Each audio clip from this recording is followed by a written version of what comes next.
Dubai की स्थिति वाकई कुछ खराब है या फिर डर का माहौल उसमें पूरा लिख के आता है emergency alert, you do not close near to the window, door keep inside in the building.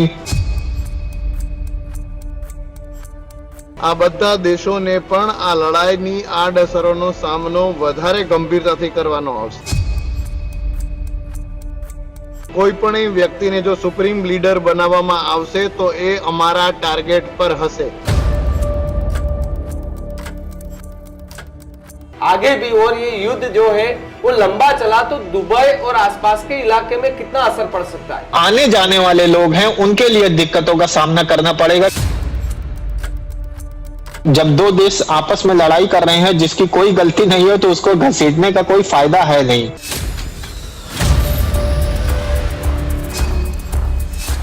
હવે આ લડાઈનો વ્યાપ ઈરાન જે છે તે હવે ઘૂંટણે બેસી ગયું છે ને હવે એમણે હુમલા નહીં કરે તે પ્રકારની માફી પણ માંગી હતી. એટલે અમેરિકાની આ ચેતવણીને જો આપણે ગંભીરતાથી લઈએ તો કદાચ હજી પણ ભીષણતાવાળા હમલા અને તેલ ડેપો સિવાયની ઘણી બધી જગ્યાઓ જેમાં લશ્કરી થાણા હોય, ઈરાનના જે નવા સુપ્રીમ લીડર હશે એને પોતે ઈરાનને ચલાવવું હોય તો ચોક્કસપણે ચેલેન્જ છે, પણ પોતાનો જીવ બચાવવો એ પણ એના માટે ચેલેન્જ છે અને રહેવાની છે. તમે પણ ઈરાન અને ઇઝરાયલ અથવા તો એ ખાડીના દેશોની અંદર જો રહેતા હોય અથવા ત્યાં તમે હાજર હોય તો ત્યાંની તમારી ત્યાં શું વાસ્તવિક પરિસ્થિતિ છે તે ન્યૂઝરૂમ ગુજરાતના ડિજિટલ સેક્શનના કમેન્ટ બોક્સની અંદર જરૂર જણાવજો. જોતા રહેજો ન્યૂઝરૂમ.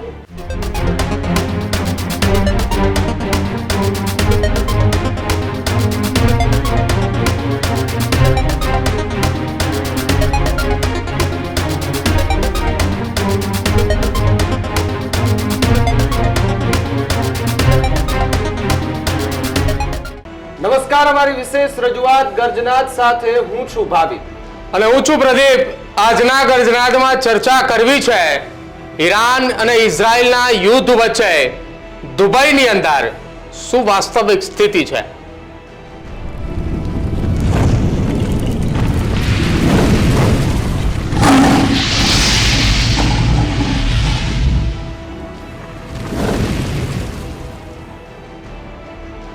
અમેરિકા, ઇઝરાયલ અને સામે ઈરાન જેના વચ્ચે છેલ્લા કેટલાક સમયથી યુદ્ધની સ્થિતિ અને સ્થિતિ વચ્ચે દુબઈ પર 2 દિવસ પહેલા એક હુમલાની ઘટના સામે આવે છે. દુબઈની અંદર તમામ એ ફ્લાઇટો જે છે તે નો ફ્લાય ઝોન પર નાખવામાં આવે છે. ત્યાંથી કોઈ ફ્લાઇટો નથી નીકળતી. કેટલાક ગુજરાતી વેપારીઓ પણ ત્યાં ફસાયા હતા. જો કે દેશના અલગ અલગ વિસ્તારના કેટલાક લોકોએ દુબઈ અને ત્યાંની આસપાસની એરપોર્ટ નજીકની હોટલોની અંદર પણ ત્યાં એ ફસાયા હોવાની વાત સામે આવી હતી. કેટલાક વેપારીઓ પણ ત્યાં હતા. જો કે આ તમામની વચ્ચે સ્થિતિ હાલ દુબઈની શું છે? યુદ્ધની પરિસ્થિતિ વચ્ચે દુબઈની અંદર મરીના ટાવર પર એક હુમલાની ઘટના સામે આવે છે. જો કે ઘટના બનતાની સાથે જ લગભગ ગણતરીના કલાકોમાં ઈરાને માફી પણ માંગી. પણ વાસ્તવિક પરિસ્થિતિ દુબઈની શું છે? દુબઈની અંદર શું પરિસ્થિતિ? કેમ વારંવાર ઈરાન અને ઇઝરાયલના યુદ્ધની વચ્ચે દુબઈનું કનેક્શન સામે આવે છે? જો કે આ તમામની વચ્ચે પાકિસ્તાનની પણ કફોડી હાલત થઈ છે. આ તમામ વિષયોને લઈને આજે ચર્ચા કરવી છે. પહેલા ચર્ચા એ દુબઈને લઈને કરીએ. દુબઈથી ત્યાંના સ્થાનિક રહેવાસી અને ત્યાં એ વર્ષોથી એ પોતાનું એ કામકાજ કરી રહ્યા છે પુનિત પાંડે જે છે કે જેઓ દુબઈથી સીધા આપણી સાથે લાઈવ જોડાયા છે. पुनीत जी, सबसे पहले स्वागत है आपका. जी जी, बहुत बहुत धन्यवाद आपका. पुनीत जी, पिछले कुछ दिनों से ये चर्चा खूब चल रही है. अभी यहाँ से ये भारत में हो या गुजरात में कहीं पे जाइए तो ये बहुत ही बड़ी चर्चा ये चल रही है कि ईरान और इजराइल के युद्ध के दौरान दुबई में स्थिति कंट्रोल में नहीं है. दुबई की स्थिति वाकई कुछ खराब है या फिर ऐसी अफवाहें उड़ाई जा रही है कि दुबई में ऐसी स्थिति चल रही है? देखिए, जैसे युद्ध अगर दो कंट्री के बीच में होता है तो जो अगल बगल की नेबरिंग कंट्रीज हैं उसमें उनको थोड़ा दिक्कतों का सामना करना पड़ता है.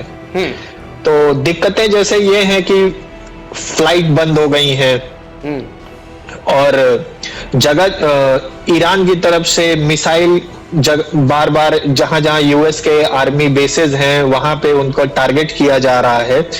तो एक आध दो मिसाइल जैसे इंटरसेप्ट के दौरान अगर मिस हो जाती हैं तो वही थोड़ा नुकसान का खामियाजा भुगतना पड़ता है। बाकी ऐसी कोई दिक्कत नहीं है और पब्लिक में कोई डर का माहौल नहीं है और गवर्नमेंट जो है यहाँ की वो पूरा सपोर्ट कर रही है पब्लिक को, टूरिज्म को। बस थोड़ा यही दिक्कत का सामना ये है कि हाँ जो है जो आने जाने वाले हैं यात्री हैं उनके लिए थोड़ा दिक्कत का सामना करना पड़ रहा है क्योंकि फ्लाइटें बंद हो गई हैं। पुनीत जी, तो वो क्या बोलते हैं, पिछले कितने सालों से दुबई में आप रह रहे हो और अभी तक ऐसा दुबई में हुआ है या पहली बार ऐसी स्थिति दुबई में? नहीं, पहली बार ऐसी स्थिति हुई है दुबई में। मैं 1.5 सालों से दुबई में रह रहा हूं लेकिन ऐसा कभी नहीं हुआ। पुनीत जी, और एक बात यही तो कि क्या यूएई सरकार या स्थानीय प्रशासन की तरफ से कोई सुरक्षा अलर्ट या एडवाइजरी कोई जारी की गई है अभी तक की? जितनी मिसालें अभी तक आई, जितने वीडियो सोशल मीडिया पर जो वायरल हो रहे हैं और जितनी भी न्यूज जो दुबई से आ रही है इसके लिए दिक्कत जैसे ये है कि अगर जैसे कोई मिसाइल वगैरह आती है तो सबसे पहले मोबाइल में मैसेज रिसीव हो जाता है इमरजेंसी अलर्ट का और उसमें पूरा बाकायदा लिखा होता है कि किस तरह का है, आपको इसमें कैसे प्रिकॉशंस को फॉलो करना है। कि अगर आपको बिल्डिंग के अंदर रहना है तो उसमें पूरा लिख के आता है emergency alert, you do not close near to the window, door keep inside in the building. और जब उसको इंटरसेप्ट कर लिया जाता है फिर मोबाइल पे मैसेज आता है कि आप लोग सब सेफ हैं और उसके बाद आप अपने दिनचर्या को फिर से पालन कर सकते हैं, लागू कर सकते हैं, आगे का काम बढ़ा सकते हैं। तो ऐसा मतलब ये बहुत अच्छा है गवर्नमेंट की तरफ से, स्थानीय प्रशासन की तरफ से सब कुछ मतलब लोगों को जागरूक किया जाता है कि ऐसा कुछ नहीं है और कोई भी डर का माहौल भी नहीं है यहाँ पे किसी में भी। अच्छा, आप दुबई में अभी स्थिति कंट्रोल में आप ये बोल रहे हैं, लेकिन जो यात्री आ रहे हैं, जो प्रवासी है, जो इंडिया से दुबई घूमने के लिए आए थे, फ्लाइट बंद हो चुकी है। एक मैसेज वहां से ये भी कन्वे हुआ था कि दुबई गवर्नमेंट ने जो भी दूसरे देशों से प्रवासी दुबई आए थे उन सभी के लिए रहने और खाने पीने की सारी व्यवस्थाएं दुबई सरकार ने की है। तो वो दुबई सरकार ने सच में वो व्यवस्थाएं की थी वहां पे और वहां पे जो प्रवासी आए थे वो सब सेफ अपने वतन में रिटर्न गए थे? जी, ये यहाँ की गवर्नमेंट ने सारा पूरा खर्चा उठाया था, सब कुछ किया था और पूरा देख रेख कर रही थी। और बाकी अब तो कुछ फ्लाइटें चलने भी लगी हैं। मैं देख पा रहा था कि 17 फ्लाइटें इंडिगो की भी चलने लगी हैं।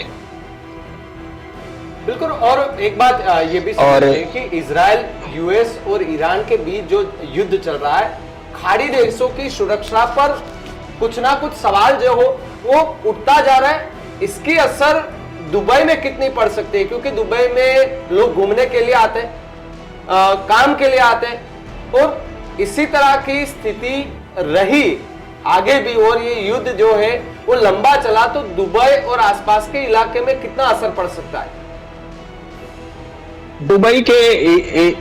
दुबई और आसपास के इलाके में बस यही फर्क पड़ेगा कि जो आने जाने वाले लोग हैं उनके लिए दिक्कतों का सामना करना पड़ेगा क्योंकि फ्लाइटें बंद हैं। और बाकी यहाँ पे रहने वालों जो रह रहे हैं और जो बाहर के लोग हैं उनको उस तरह कोई दिक्कतों का सामना नहीं करना पड़ रहा है क्योंकि यहाँ पे सब कुछ चालू है, कोई डर का माहौल नहीं है, कुछ भी नहीं है। और जो सोशल मीडिया पर जो बातें हो रही थी, सोशल मीडिया पर जो बातें हो रही थी, वीडियो आ रहे थे, वायरल हो रहे थे, उसमें ऐसा दिखाया जा रहा था कि दुबई में स्थिति आउट ऑफ कंट्रोल है, लोग डरे हुए हैं। इसी बीच ऐसा भी वीडियो है जिसमें दुबई के जो प्रिंस थे और दुबई के जो शेख थे वो एक मॉल में घूमते नजर आए, खाना खाते नजर आए। इसलिए सब ऐसा भी बोल रहे थे कि दुबई जितना सेफ सिटी एक भी नहीं है, ऊपर से मिसाइलें जा रही है, मिसाइलें फूट रही है, लोगों में एक तरफ डर का माहौल है और दुबई के जो प्रिंस है, दुबई के जो अलग अलग लोग हैं, वो ऐसे ही घूमते नजर आ रहे हैं। ऐसा भी एक सोशल मीडिया पर जो है मैसेजेस वायरल हो रहे थे। नहीं, ऐसा कोई डर का माहौल नहीं है यहाँ पे। अब दो देशों के बीच में युद्ध होगा तो जहां थोड़ा बहुत तो दिक्कत का, जब दोनों तरफ से गोला बारूद चलेंगे तो थोड़ा बहुत तो उस तरह तो जो अगर अगल बगल के जो एम्बेसी के तरफ के रहने वाले लोग हैं, उधर के पास में जो बिल्डिंग है उसमें थोड़ा डर का माहौल हो सकता है, बाकी और उस तरह के कोई डर का माहौल नहीं है। और बाकी गवर्नमेंट यहाँ पे सबको सपोर्ट कर रही है, सबको मतलब जागरूक कर रही है, ऐसा कुछ भी नहीं है। और टूरिज्म और व्यापार के क्षेत्र में आप कैसे देख रहे हो ये दोनों देशों के बीच में जो युद्ध चल रहा है उसके असर यूएई में होगी, दुबई में होगी? यस, टूरिज्म और व्यापार के क्षेत्र में तो थोड़ा दिक्कत का सामना करना पड़ेगा, क्योंकि जब तक फ्लाइटें चलेंगी नहीं तब तक आवागमन होगा नहीं। जब आवागमन नहीं होगा तो टूरिज्म में तो फर्क पड़ेगा ही। ये ना कि दुबई में ही, अदर कंट्रीज में भी पड़ेगा, जैसे कि क्या बोलते हैं, इंडिया भी हो गया, कतर हो गया, कुवैत हो गया, अपना नेपाल उठा लीजिए, क्योंकि जितने भी टूरिज्म प्लेसेस हैं, टूरिस्ट प्लेसेस हैं, जब फ्लाइट चलेंगी नहीं तो लोग आएंगे जाएंगे नहीं, तो टूरिज्म पे तो असर तो पड़ेगा ही। पुनीत जी, अभी तक कितनी फ्लाइटें शुरू हो चुकी है और जहां लोग फंसे थे, मतलब जो दुबई के नहीं थे, जो घूमने आए थे, जो कामकाज के लिए आए थे, वो लोग अभी उधर से निकल रहे, उसके वतन जो है पहुंच रहे, अभी तक कितनी फ्लाइटें चालू हो चुकी है और फिलहाल एयरपोर्ट में किस प्रकार का माहौल देखने को मिल रहा है? नहीं, जैसे अब एयरपोर्ट में ऐसा है कि जिसकी फ्लाइट कंफर्म हो रही है वही लोग जा रहे हैं एयरपोर्ट पे। हाँ। और आप अभी दुबई में जो कामकाज कर रहे हो वहां पे भी क्या माहौल दिख रहा है? आपके साथ और भी भारतीय लोग होंगे वहां पे जो काम कर रहे हैं? नॉर्मली जैसे पहले था वैसे अभी भी है, कोई ऐसा कुछ नहीं है।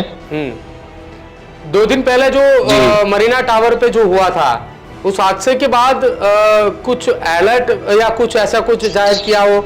वहां पे शायद एक बंदे की मौत भी हुई थी। हाँ, उसमें एक लोगों की मौत हो गई थी, लेकिन ऐसा कुछ अलर्ट, कोई डर का माहौल कुछ भी नहीं है। हाँ, कोई भी डर का माहौल नहीं है, सारी चीजें सब नॉर्मल हैं। मतलब आप अभी देखिए कि ये जिस प्रकार से युद्ध चल रहा है, तो ये युद्ध पूरी तरह से बंद हो, धीरे धीरे बंद हो जाए तो बाद में जो दृश्य देखने मिल रहा था, जो वीडियो सोशल मीडिया पर वायरल हो रहे थे, जो चर्चाएं चल रही थी, वो लगातार एक ही मैसेज दे रहे थे कि जो ये सिटी है कतर है, जो दुबई के अलग अलग जो इलाके हैं उधर ऐसा माहौल है, उधर के वीडियो सामने आ रहे थे।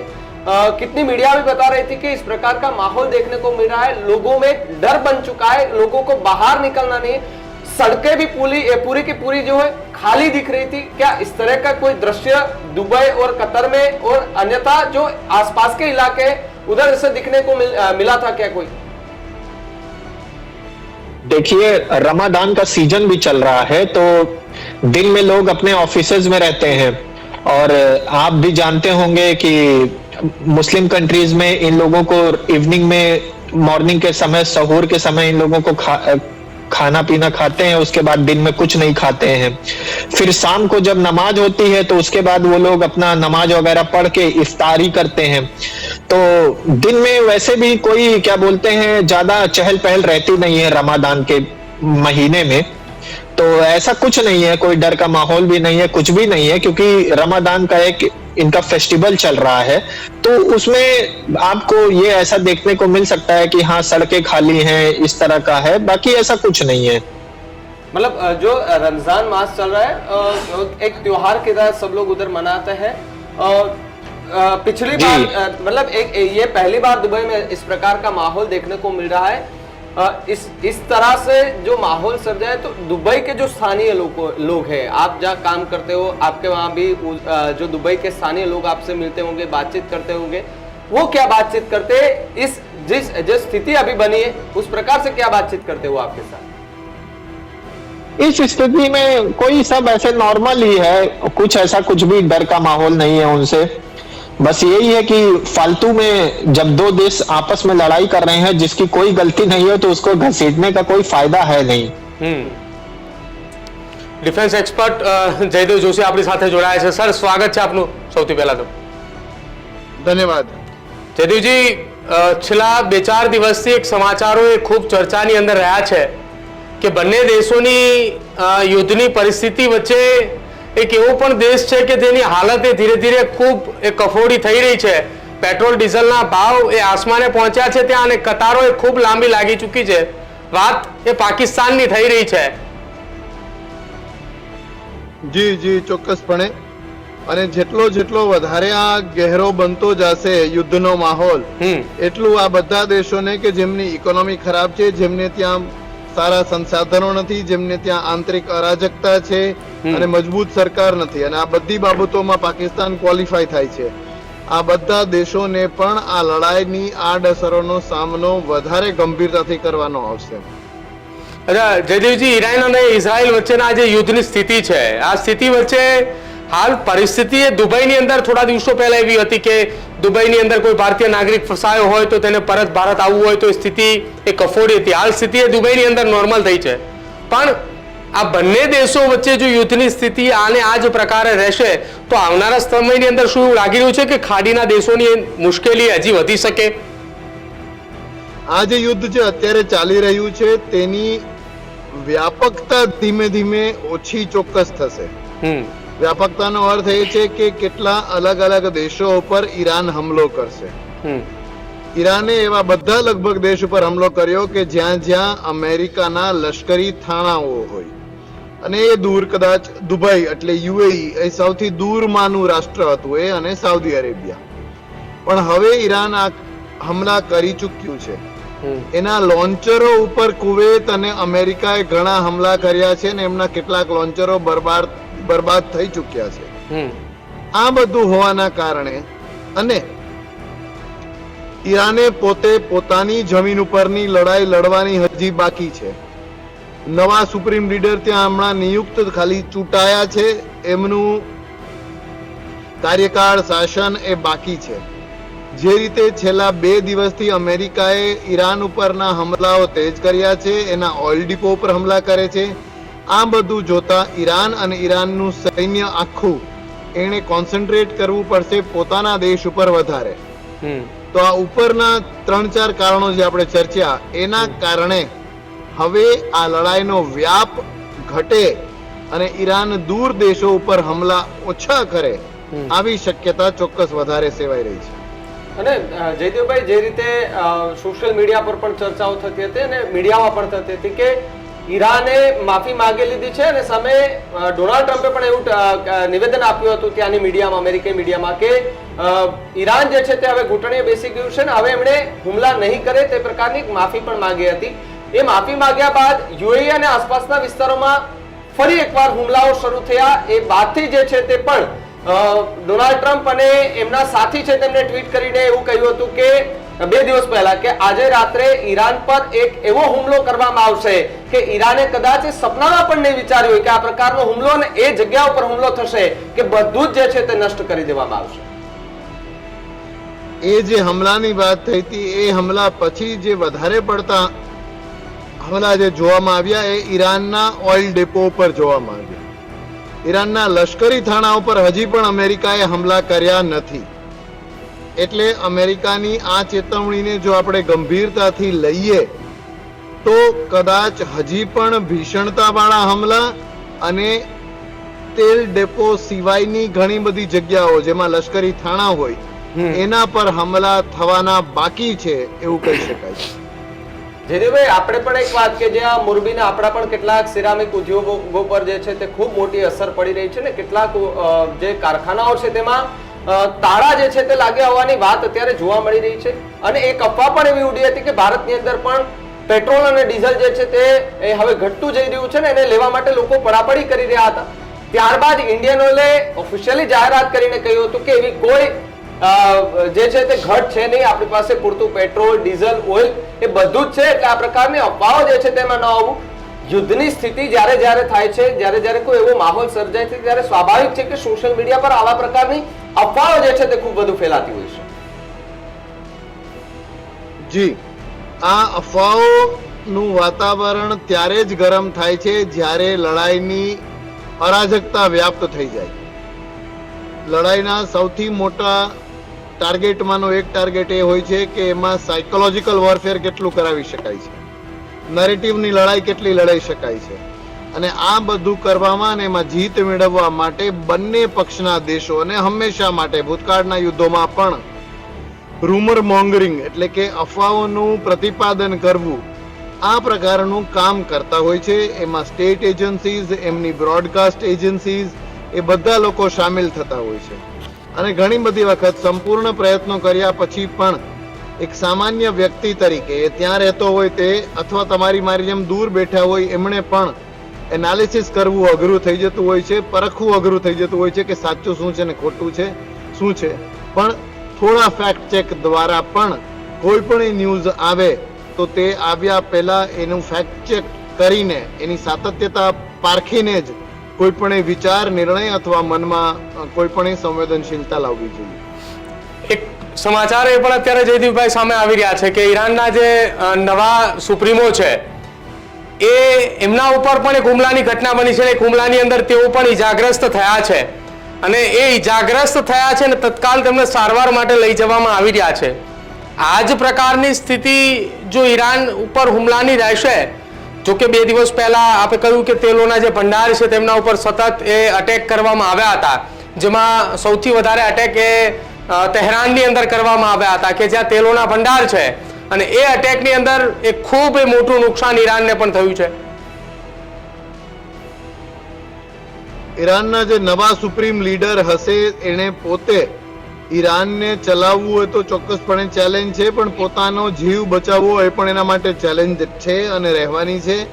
ઇઝરાયલ અને અમેરિકા બંને કહી ચૂક્યા છે કે અમારી સાથે કન્સલ્ટ કર્યા વગર, અમેરિકા તો એથી પણ આગળ ઘણું બોલ્યું છે, કોઈ પણ વ્યક્તિને જો સુપ્રીમ લીડર બનાવવામાં આવશે તો એ અમારા ટાર્ગેટ પર હશે. એટલે આમ કહો તો આ ચેતવણી પણ છે અને આમ કહો તો સારી ઠાવકી ભાષાની ધમકી પણ છે. અને ખામેનીને આવી રીતે પિન પોઈન્ટ કરીને ગણતરીના કલાકોમાં આ હદે પ્રિસિઝન સાથે અને એ ત્યાં હોય અને એના ઉપર હુમલો થાય એ એક વાત છે, અને બીજી વાત છે કે તે હુમલો એટલો કારગર રહે કે એ ખતમ થઈ જાય. આટલું જો કરી શકવાની સ્થિતિમાં ઇઝરાયલ અને અમેરિકા હોય તો આવનારા કોઈ પણ સુપ્રીમ લીડર અથવા ઈરાકની સરકારના કે સૈન્યના કોઈ પણ સર્વોચ્ચ કમાન્ડરે આ વાતથી डरવું तो ચોક્કસ જોઈએ. अच्छा पुनीत जी, दुबई में अभी तक कितनी बार पिछले कुछ दिनों के भीतर ये ऐसा अटैक या फिर हमला हुआ है? क्योंकि अभी तक जो मौत की संख्या जो दर्ज हुई है, 4 लोगों की अभी तक दुबई में मौत हो चुकी है और 100 से ज्यादा लोग दुबई में अभी घायल हो चुके हैं.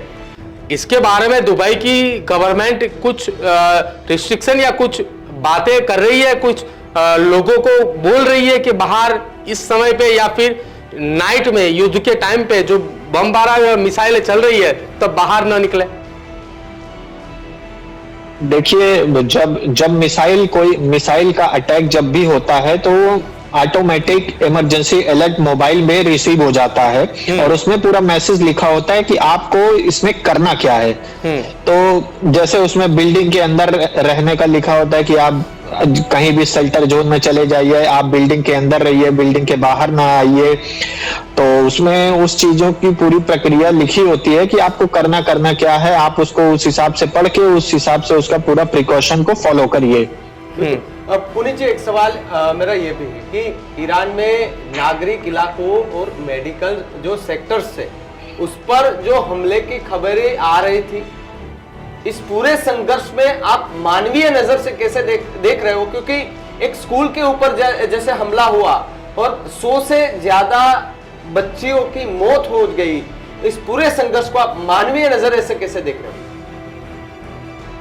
देखिए, अगर देखा जाए तो ये तो गलत है, ये एक तरीके से गलत है कि हम जो है किसी भी देश में युद्ध लड़ते हैं तो हमारा वहां के लोकल नागरिक से हमारी दुश्मनी थोड़ी ना होनी चाहिए. हमारी तो जो भी है यूएस और इजराइल का उनके सुप्रीम लीडर से दुश्मनी है.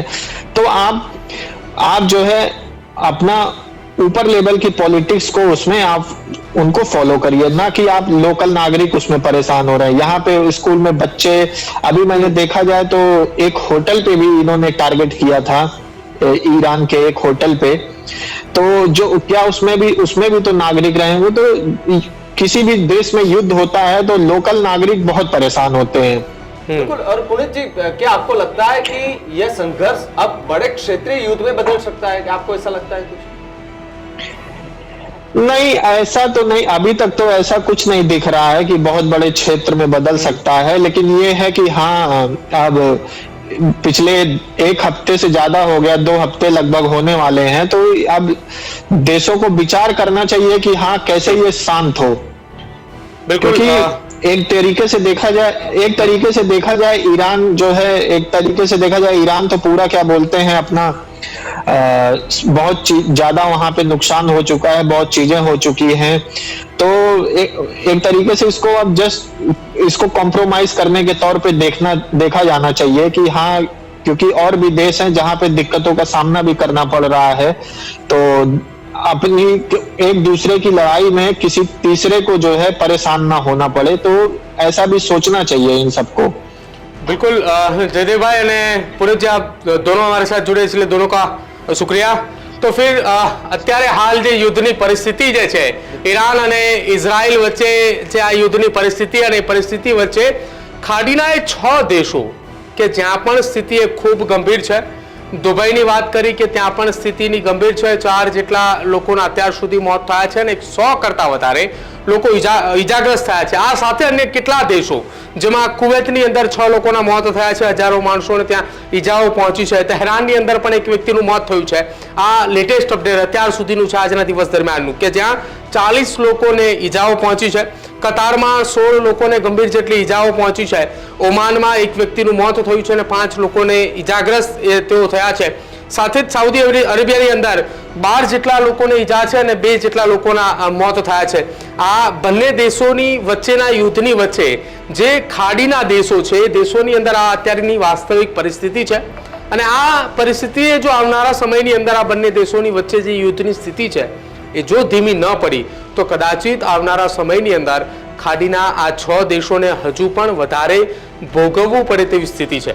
2 દિવસ પહેલા જે દુબઈના મરીના ટાવર ખાતે જે હુમલાની અંદર એક વ્યક્તિનું દુબઈની અંદર મોત થયું હતું, જે બાદ ઈરાને તુરંત જ માફી માંગી હતી કે આ મિસાઇલે ખોટા ડિરેક્શનની અંદર ત્યાં પહોંચી ગઈ હતી। અમારો એ મોટિવ નહોતો કે અમે ત્યાં એ દુબઈની અંદર મોકલીએ, અમારો એ મોટિવ એ ઇઝરાયલની અંદર મોકલવાનો હતો, પરંતુ એ ન થયું।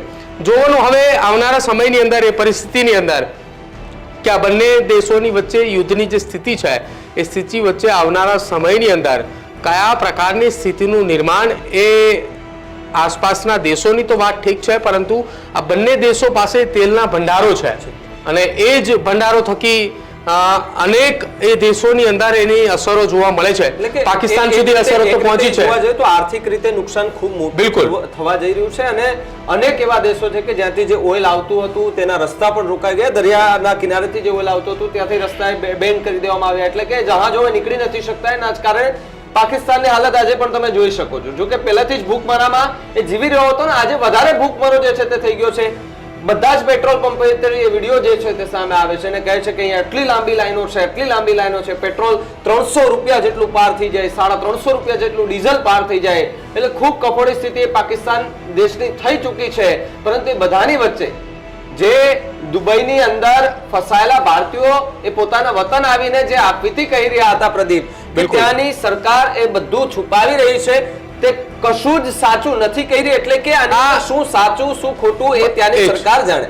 અને ત્યાંના લોકો તો અત્યારે કહી રહ્યા છે, જે આપણી સાથે પુનિત પાંડે જે લાઈવ જોડાયા હતા જેમણે કહ્યું કે દુબઈની પરિસ્થિતિ એ વાસ્તવિક જે અત્યારે ચર્ચાઓ થઈ રહી છે એના કરતાં ખૂબ અલગ છે। અત્યારે અહીંયા બધું જે કંટ્રોલની અંદર છે, જો કે ત્યાંની ગવર્મેન્ટ પણ એક ખૂબ સારી એવી ફેસિલિટી, કેમ કે જ્યારે ફ્લાઇટ એ બંધ થઈ ચૂકી હતી, શટડાઉનની સ્થિતિ હતી, એ દરમિયાન ત્યાંની ગવર્મેન્ટે હોટલનો ચાર્જ ને એ બધું તમામ એ વસ્તુ ચૂકવી છે।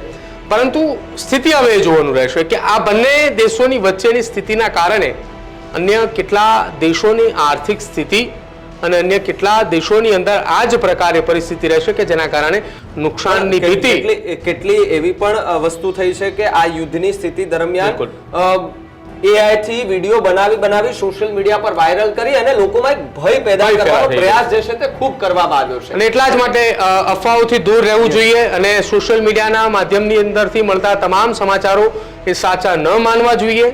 સાચા સમાચારો એ ઓફિશિયલ ટ્વિટર હેન્ડલ અને ઓફિશિયલ સાઇટ પર જે આવી રહ્યા છે એ જ સમાચારો સાચા સાંભળો અને એ સમાચારો સાંભળ્યા બાદ જ તમારા જે એ દેશોની અંદર પરિવારના લોકો જે વસે છે એને ફોન કરો, કેમ કે ત્યાંના એ પરિસ્થિતિ શું છે અને અહીંયા આપણે જે ચર્ચાઓ થઈ રહી છે તે શું છે એમાં ઘણો ડિફરન્ટ છે. કેટલીક અફવાઓ છે અને કેટલુંક સત્ય છે, પરંતુ સત્ય શું છે એ પણ સમજવું ખૂબ જરૂરી છે. તમે પણ ઈરાન અને ઇઝરાયલ અથવા તો એ ખાડીના દેશોની અંદર જો રહેતા હોય અથવા ત્યાં તમે હાજર હોય તો ત્યાંની તમારી ત્યાં શું વાસ્તવિક પરિસ્થિતિ છે તે ન્યૂઝરૂમ ગુજરાતના ડિજિટલ સેક્શનના કમેન્ટ બોક્સની અંદર જરૂર જણાવજો. જોતા રહેજો ન્યૂઝરૂમ. નમસ્કાર.